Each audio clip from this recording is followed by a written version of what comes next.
कथा का गान, कथा के लिए स्थान, स्थान ऐसा होना चाहिए जहाँ इधर उधर की कोई भी ध्वनि कानों में ना जाए, ना वक्ता के ना श्रोता के। और अगर कहीं से ध्वनि आ भी जाए तो आजकल तो भैया ध्वनियां ही ध्वनियां हैं।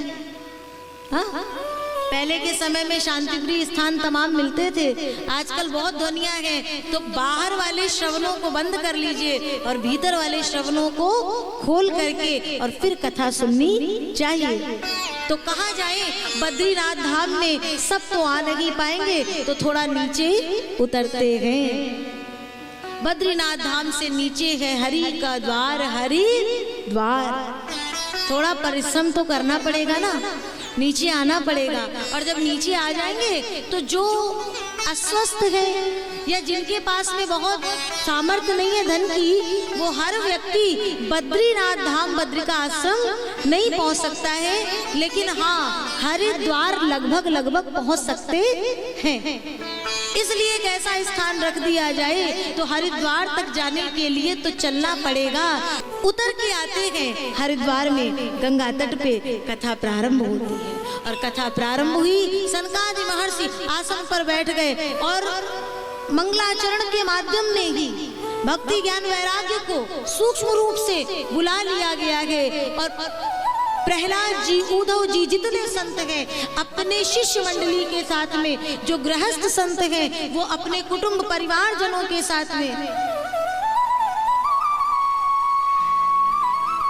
अपने कुटुंब परिवार जनों के साथ में सभी मिलकर के आते हैं और वहां विराजमान होते हैं। और कथा हुई पहले दिन की, दूसरे दिन की, तीसरे दिन की, एक एक दिन बीत रहा है, प्यारे आनंद बढ़ता जा रहा है। और छठवें दिन की कथा जो ही पूर्ण होती है, सातवें दिन की कथा हुई तो विराम के समय सुंदर संकीर्तन होता है। श्री कृष्ण गोविंद हरे मुरारे नाथेति नामानि मुहुर वदन। जैसे ही ये सुंदर श्री कृष्ण गोविंद हरे मुरारे कीर्तन हुआ तो इसी कीर्तन को गाते गाते भक्ति मैया अपने दोनों पुत्र ज्ञान और वैराग्य के साथ में कथा के मध्य मंडप में प्रकट हो गई। बोले भक्त वत्सल भगवान की जय। जैसे ही मंडप में प्रकट हुई, सब कीर्तन कर रहे थे।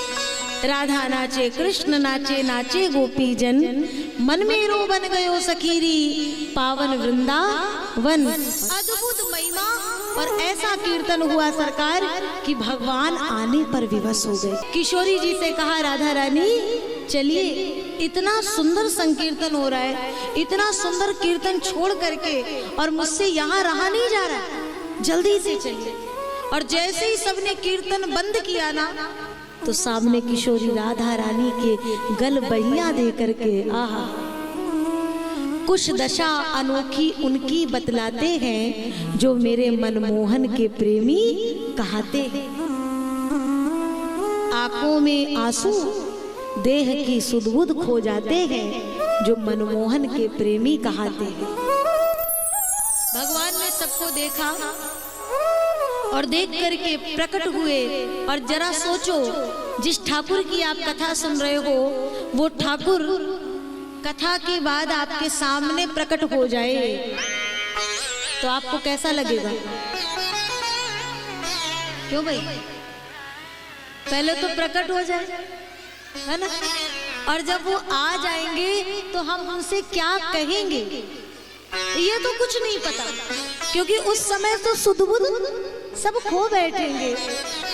संसार की जगत की जब सुंदरता को देखते हैं तो उसमें जब हम संसारी मनुष्य भूल जाते हैं तो सोचो जरा, जिसकी रचना इतनी सुंदर वो कितना सुंदर होगा, वो परमात्मा कितना सुंदर होगा, उसका दिव्य तेज दिव्य प्रकाश क्या हम टकटकी लगा के देख पाएंगे? भक्त की दशा तो ऐसी होती है कि नेत्रों से झरझर अश्रु धार, कंठ रुंध जाता है, वाणी अवाक हो जाती है। भक्त वैसे ही कोई करताल लिए बजा रहा था, भगवान को देखा, हाथ ऐसे किया है तो ऐसे ही रह गए। कोई जो वीणा बजाने वाला है वो वैसे ही भगवान को देख रहा है, जो मृदंग बजा रहा है उसके हाथ रुक गए हैं, मुख खुला है, नेत्र खुले हैं, अपलक नेत्रों से श्री ठाकुर का दर्शन कर रहे हैं। ऐसी स्थिति में भगवान ने कहा, आप सभी ने इतनी सुंदर कथा गाई और इतनी सुंदर कथा को श्रवण किया कि प्रेम के समुद्र में, सागर में डुबा करके मुझे यहाँ बुला लिया। अब मैं यहाँ तो आ गया हूँ, लेकिन जिसकी जो इच्छा हो वो आज वर मांग लो। आहा। लेकिन जो भगवान का भक्त हो गया और भगवान जिसके आगे खड़े हैं, सोचो वो भगवान से क्या मांगेगा? क्या कुछ मांग सकते हैं? रामचरितमानस में एक पंक्ति है, आप कहाँ निवास करें? भगवान ने पूछा था ना कि मेरे रहने के लिए स्थान बताइए, तो वहीं पे एक पंक्ति में वाल्मीकि जी ने कहा, जाही ना चाहिए कबहू कुछ। बहुत ध्यान से सुनिएगा, जाही ना चाहिए कबहू कुछ, तुम सन सहज सनेह। जिस मनुष्य को, जिस जीव को अपने जीवन में कुछ भी नहीं चाहिए, जाही न चाहिए कबहू कुछ, तुम सन सहज स्नेह, आपके साथ में स्नेह हो और वो भी सहज हो। सहज का मतलब स्नेह हो तो उसमें कोई बात ना हो कि प्रभु इस कारण से हम आपको स्नेह कर रहे हैं। स्नेह का कारण ना पता हो, वो सहजता में हो। वो जैसे जल की धार होती है ना, वैसे ही उस भक्त का स्नेह आपसे होना चाहिए। जाही न चाहिए कबहू कुछ, तुम सन सहज स्नेह, बसहु निरंतर तासु उर, बसहु निरंतर तासु उर, सो राउर निज गे। ऐसे भक्तों के हृदय में प्रभु आप निवास करें, वही हृदय आपके लिए मंदिर है, वही हृदय आपके लिए घर के समान है। तो सोचो जरा, जहां भगवान खड़े हो तो भगवान से क्या मांगा जाए? तो भक्त तो बस यही कहता है, यह वर मांगो, यह वर मांगहु, कृपा निकेता,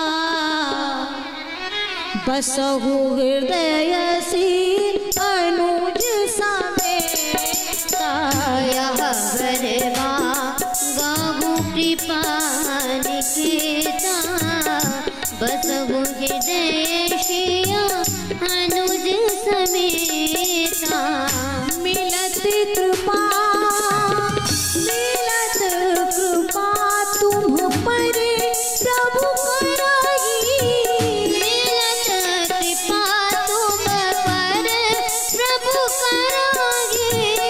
तुम चिंता ना करना, ज्यादा सोचना नहीं कि मैंने अपने जीवन में बड़े पाप किए, भगवान से मिलूंगा, भगवान स्वीकार करे या ना करे, ये दुनिया स्वीकार नहीं करेगी, लेकिन भगवान के पास में तुम नतमस्तक होके जाओगे, जैसे होगे भगवान तुम्हें अंक में भर लेंगे। तो भक्तों ने कहा, प्रभु जिसके सामने आप खड़े हो उसे और क्या चाहिए? तो भक्ति मैया ने कहा, मेरे रहने का स्थान बताएं। बोले, मेरे भक्तों का हृदय, जो मेरा भक्त हो उसके हृदय में भक्ति तेरा निवास है, वही हृदय तेरा घर है। भगवान अंतर्ध्यान हुए